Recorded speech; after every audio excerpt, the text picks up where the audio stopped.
Hi hello എന്തല്ല ഇന്നത്തേത് നമ്മളൊരു യാത്ര പോകട്ടോ. അങ്ങനെ ബാഗെല്ലാം പാക്ക് ചെയ്ത് ബിസ്മി പോയി ഒരു കട്ടൻ ചായം കുടിച്ച് അവിടെ നിന്നൊരു ഭയം പറഞ്ഞ് നേരെ വണ്ടി എടുത്തിട്ടാ. അങ്ങനെ കോതാങ്ങളിൽ നിന്ന് കുറച്ച് പെട്രോളൊക്കെ അടിച്ച് നമ്മൾ നേരെ പോയത് കളമശ്ശേരിക്കാന്ന് കേട്ടോ. കളമശ്ശേരി നമ്മുടെ വ്ളോഗർ സനലിനെ കൂട്ടി അവിടെ നിന്നൊരു ഭയം പറഞ്ഞ് നമ്മുടെ യാത്ര തുടർന്നു. അങ്ങനെ പോണ വഴിക്ക് നമ്മുടെ ഫാസ്റ്റാഗും ചാർജ് ചെയ്ത് ഓരോ ചായയും കുടിച്ച് നമ്മുടെ യാത്ര പിന്നെ മുമ്പോട്ടേക്ക്. അങ്ങനെ നമ്മൾ പൊന്നാനി എത്തിട്ടാ. നമ്മൾ വന്ന കുറച്ച് നേരത്തെ കൊണ്ട് തന്നെ കട തുറന്നിട്ടുണ്ടായില്ല. അങ്ങനെ കാത്തിരുന്ന് അവസാനം സുബൈ ബാങ്ക് വിളിച്ചു.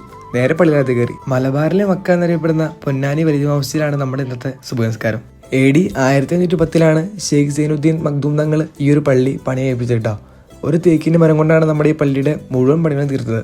ആ ഒരു തേക്കിന്റെ ബാലൻസ് വന്നൊരു മരത്തിന്റെ പീസാണ് ആ ഒരു മുകളിൽ കാണുന്നതാണ് പറയപ്പെടുന്നത്. അങ്ങനെ നമ്മൾ പള്ളി കഴിഞ്ഞ് പുറത്തിറങ്ങുമ്പോഴത്തേക്കും നല്ല തിരക്കായുണ്ടായിരുന്നു. അങ്ങനെ നമ്മൾ നേരെ പോയി മുട്ടപ്പത്തിരി ബീഫ് മേടിച്ചിട്ടുണ്ട് കേട്ടോ. ആ പത്തിരിയുടെ മുകളിലേക്ക് ബീഫിന്റെ ചാറൊഴിച്ച് ആ പത്തിരി ഒരു പീസ് എടുത്ത് ബീഫും കൂട്ടി ഒന്ന് കഴിച്ചു പോട്ടെ, അതൊന്നും പറയാട്ടോ. സത്യം പറഞ്ഞാൽ ഞങ്ങൾക്ക് ആർക്കും ഇഷ്ടമായില്ല കേട്ടോ. ഈ ഒരു ഹൈപ്പൊന്നും ഇതിനില്ല കേട്ടോ. അവിടെ നമ്മൾ കുറച്ച് ഫോട്ടോയും വീഡിയോ ഒക്കെ എടുത്ത് നമ്മൾ നേരെ പോയി തിരൂർക്ക്. നമ്മൾ വന്നതിൻ്റെ മെയിൻ ഉദ്ദേശം നമ്മുടെ ചങ്ക് കൂട്ടുകാരൻ റിയാസിന് നിൽക്കുക കേട്ടോ.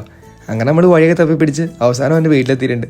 നേരെ ചെന്ന വഴി ഒരു കൈയും കൊടുത്ത് വീടിനകത്തേക്ക് കയറി. ഇന്നത്തെ വീഡിയോ കഴിഞ്ഞു. അടുത്തൊരു കാണും വരെ ബൈ.